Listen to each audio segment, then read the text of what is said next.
a better business than any we own. In Warren Buffett's public portfolio, Apple is clearly the biggest holding with 50% of the portfolio. In this video, Warren Buffett explains why he has so much Apple and why Apple is the best business. During an episode of Investing the Templeton Way podcast, Professor Damodaran, who he respects almost as much as Warren and Charlie, mentioned that he is not comfortable with positions becoming a large part of his portfolio, for example, when they reach 25 to 35%. He mentioned that Apple is now 35% of Berkshire's portfolio and thinks that that is near a danger zone. Wonders if Warren and Charlie can comment. I'd like to make one comment first, but Charlie will come up with... I think he's out of his mind. Yeah, I knew that was coming. But Apple is not 35% of Berkshire's portfolio. Berkshire's portfolio includes the railroad, the energy business, Garanimals, you name it, See's Candy.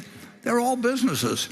And, the good thing about Apple is that we can go up.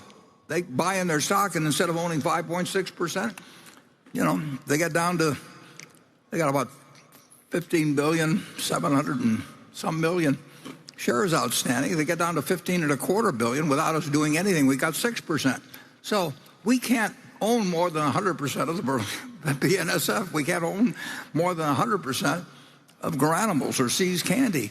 And it'd be nice. We'd love to own 200%, but that just isn't doable. But they're all the same. They're good businesses. And to think that our criteria for Apple is different than the other businesses we own. It just happens to be a better business than any we own. And we put a fair amount of money in it, but we haven't got more money in it than we've got in the railroad.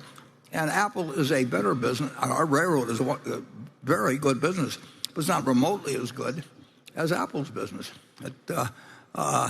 Apple, has a position with consumers where they're pay $1,500 or whatever it may be for a phone, and these same people pay $35,000 for having a second car.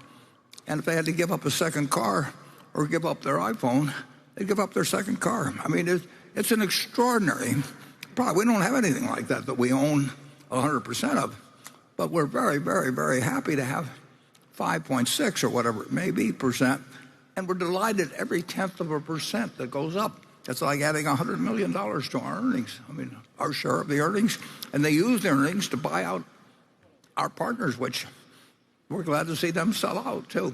The index funds have to sell if they bring the number of shares down. And we went up slightly last year, and I made a mistake a couple of years ago, and I sold some shares when I had certain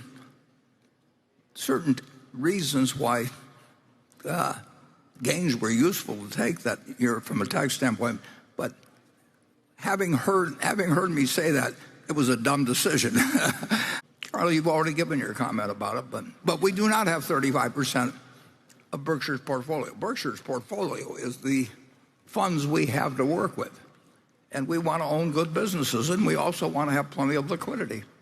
And beyond that, the sky's the limit, or our mistakes, who knows what the bottom is. Charlie, do you want to add anything to your earlier comment? Well, I think one of the inane things that's taught in modern university education is that a vast diversification is absolutely mandatory in investing in common stocks. That is an insane idea. It's not that easy to have a vast plethora of good opportunities that are easily identified. And if you've only got 3, I'd rather be in my best ideas instead of my worst. And now, some people can't tell their best ideas from their worst, and in the act of deciding that an investment already is good, they get to thinking it's better than it is. I think we make fewer mistakes like that than other people, and that is a blessing to us. We're not so smart, but we kind of know where the edge of our smartness is. That is a very important part of practical intelligence. And a lot of people who are geniuses on IQ tests think they're a lot smarter than they are, and what they are is dangerous.